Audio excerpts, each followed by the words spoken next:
What's good, YouTube? Welcome back to the channel. I'm Toxic Gaming. Today, today I'm bringing you my Volcanic Moth deck profile. This is going to be one of those decks I've been working on a little bit. Been testing it around a little bit too. It's actually a lot of fun.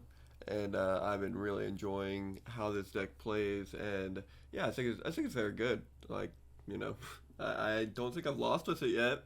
So that's always a good sign. But haven't really... I played rank last night for the first time with it and still won. But... the deck I played in rank wasn't necessarily a top tier deck. It was just people playing around with a new format right now. So hopefully I could, get some more rank games in and see what happens from there. But we're playing triple Parasite Paranoid in this deck, double Moth. That way we have it for the Cocoon package. If you don't know what Cocoon does, it just says that you can send a insect monster or equipped with an equip card to the graveyard from either side of the field and search summon an insect monster from your deck ignoring any summoning conditions. And you can shuffle one insect monster from your graveyard into the deck and draw one card. This guy actually got an errata, and it says you cannot normal or special summon other monsters the turn you activate this skill. Also flip this skill over. So after that errata, it just means I cannot normal summon the same turn that I use Cocoon of Ultra Evolution. The package is usually just a triple Parasite, double Moss. You usually don't play anything else other than for that. Some people play the Man-Eater bugs with it. This deck in particular does not. Yeah, but moving on, we play the Rocket package, which is going to be 3 Volcanic Rocket, which when it's summoned allows you to add Blaze Accelerator from your deck or graveyard to your hand. Triple Shell, because whenever it's in the graveyard you can pay 500 life points. Add it back, and then it also goes really good with the Blaze Accelerator, which says you can send a shell to graveyard pretty much, and then you get to destroy one monster on the field. So this is a really good card now. Other moths, any problematic monster that you're having issues with, like Zomas or anything like that, sending the shell to graveyard is very, very strong. We also play the Wildfire, which is a quick play spell, kind of like Dark Hole.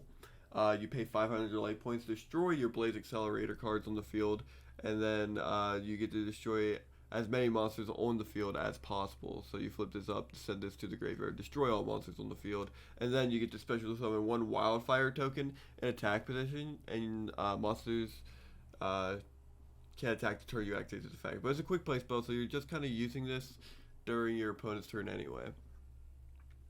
We also played 2 double Cyclone, that way we can keep spell drop cards off the field that are problematic, and then triples over the Spirit because it's the best card in the game, and I would not play it any less, mostly in a Moth build, because you can't normal summon during your turn, so you use summon during your opponent's turn, summon it during your opponent's turn, use the Cocoon during your turn, sending your opponent's equipped monster with Parasite to the graveyard, just summon perfectly ultimate great Moth. So you have 3,500 and 1,800. If you don't know, that's more than 4,000. That's game. Double DD Warrior Lady in the side deck. This card is the perfect card to out other problematic monsters if you're having issues with it. This deck is practically just to out the monster. Like, there's nothing else. Every card in here just says destroy a monster pretty much. All 3 of your like main cards. So playing DD Warrior Lady in the side is just to help out with that, especially if you're in the Spellproof Armor matchup, because Wildfire does not work as well in that matchup. So you just send the DD Warrior Lady to and over Wildfire. Double Lost Twin for the fusion decks. You know, it's just crazy in this format because GX just brought us a lot of fusion monsters. So having a Lost Twin in here to protect you from anything that's too strong, it's pretty good. And then lastly on our list is the double Floodgate Trap Hole. This is for the Cyber Angel deck, and it's also just a very good card in general, just because you flip the cards face down and stop them from pretty much summoning their Moth in a way, because they summon their Moth, you just floodgate the Moth, summon your Moth next turn, or destroy it with the Blaze Accelerator. Like, this is just the perfect card to out any big monster that you can't get over. And then we play the bluff of VWXYZ and XYZ Dragon Cannon as the Waking into Dragon bluff. But yeah, without further ado, I'm going to jump right into the showcase. So this is going to be a game versus Dark Prince 922 that I played last night whenever I got home from work. So I had a lot of fun playing this guy. I think he's really cool. We talked a little bit after the game was over. Like I said, just a really cool guy. So I figured I'd showcase the deck or the match that we play with him. I think game 1 really like shows the power behind this deck. He's playing Volcanics, which is really cool. It's the Axel skill. So we opt to make him go first. He plays the Floodgate Trap Hole face down, and then the Cosmic Cyclone. I draw for turn, drawing into the Blaze Accelerator, and then I set the Blaze Accelerator and the Zoma to Spirit and pass the turn off to the opponent. The opponent uses the Cosmic hitting the Zoma, which was unfortunate. Draws for turn and summons the Rocket. Rocket's effect will activate, and then Rocket will allow him to add the Blaze Accelerator. The Blaze Accelerator from deck to hand. Battle phasing for 1900 damage. We take it because we have nothing to stop it. And when we, on his end phase, we Parasite Paranoid the Volcanic Rocket. Drawing for turn, we draw into another Parasite, which is kind of crazy if you think about it. We use the Cocoon here to special summon the Perfectly Ultimate Great Moth, and then Floodgate gets activated to flip the Moth face down. We use the second part of the skill, putting the Parasite back in the deck, shuffling the deck and drawing a new card, drawing into the Blaze Accelerator, and ending the turn off to the opponent. The opponent draws into the Tri-Blaze Accelerator, which is kind of cool. He activates the Blaze Accelerator, uses its effect to send the Volcanic Shell to graveyard, and then pops the Perfectly Ultimate Great Moth and passes turn off to us. He didn't use the shell, which was kind of weird, but later on I figured out he just didn't realize that he could pay the 500 at another one. But that's okay.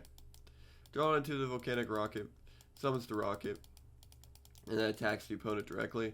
Opponent Sphere Creepos here, and then draws into the Volcanic Doomfire.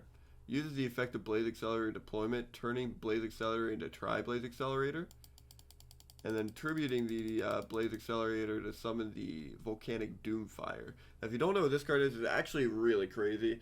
It can't be normal summoned or set, and it has to be special summoned by sending Tri-Blaze Accelerator you control to the graveyard. During your opponent's battle phase, attack position monsters your opponent controls must attack this card. Luckily, I only have one monster. When this card destroys a monster by battle and sends it to the graveyard, destroy as many monsters your opponent controls as possible. Again, I only have one monster, and if you do, inflict 500 damage to your opponent for each monster destroyed by this effect. So he just enters the battle phase, climbs over the Volcanic Rocket, and then passes turn off to us. I go into my turn, use the Parasite here onto the Volcanic Doomfire, activate the Blaze Accelerator, and then I send a Volcanic Shell from my hand to the graveyard, destroying the Doomfire. Parasite is now proc because the card it was equipped to was destroyed, and it was sent to the graveyard. And then this will allow me to summon my Perfectly Ultimate Great Moth. And then Shell will activate, I'll pay 500 life points, add the Volcanic Shell to my deck to hand, and then set the Cosmic Cyclone. He asked how. This is the part I was talking about. You didn't realize that Shell could do that. Draws into the Blaze Accelerator, and then pretty much passes turn there. I summon the Rocket just in case he has the Sphere Creepo in hand, and then attack for 3,500 for game. So yeah, that's kind of like showcasing how this deck works. It was really cool in the one play where, you know, I equip the Parasite, blow it up with the Blaze Accelerator, summon the Moss. Like, that's a crazy play. It's pretty much what this deck's supposed to do. Moving on to game 2. Drawing for turn, he has the Volcanic Rocket, the DD Crow, the Shell, and the Blaze Accelerator. DD Crow is a really neat tech in this format. I have the Parasite Paranoid, Cosmic Cyclone, Zoma, and Volcanic Shell. He summons the Rocket, uses the Rocket here to grab the Blaze Accelerator, and then activates the Blaze Accelerator. No, he doesn't. He just passes turn here. I use Parasite Paranoid during his end phase, equipping it to the Volcanic Rocket. I draw for turn. I use my skill, send it to the graveyard, and it gets DD Crowed in the graveyard, which was kind of cool. But its effect will still resolve of Cocoon and summon the Perfectly Ultimate Great Moth. I set the Zoma of the Spirit face down and the Cyclone, and then attack directly against my opponent for 3,500. He draws for turn, drawing into the Floodgate, uses the Blaze Accelerator, targeting the Perfectly Ultimate Great Moth here, sending the Volcanic Shell to the graveyard, and destroying the Perfectly Ultimate Great Moth. Setting the Floodgate face down. On the end phase, I Cosmic Cyclone here, pay 1,000 life points, and then also summon the Zoma of the Spirit. Drawing for turn, I draw into the other Blaze Accelerator, switch the Zoma to attack mode, activate the Blaze Accelerator, and attack directly for game. And that's the match. Pretty much this deck is really cool. If he had anything at all, I think DD Crow being sided was cool, but I don't think it really did enough for him here. This could have been like any other good card that he needed, especially like a Spell or Trap to stop the Zoma. But Blaze Accelerator here was very good with this deck because you just send the shell to graveyard, destroy card on the field, use the shell effects, grab a new material from deck. It's very, very good. It's a nice little engine. You're practically playing two different engines in this deck, and they just work really well together. But it's a lot of fun. If you guys like this type of profile, make sure you leave a like. If you guys like me, make sure you subscribe. If you want to see more, leave a comment in the comment section down below. But I want you all to stay awesome. Have a good day. I'll see you guys next time. Bye-bye.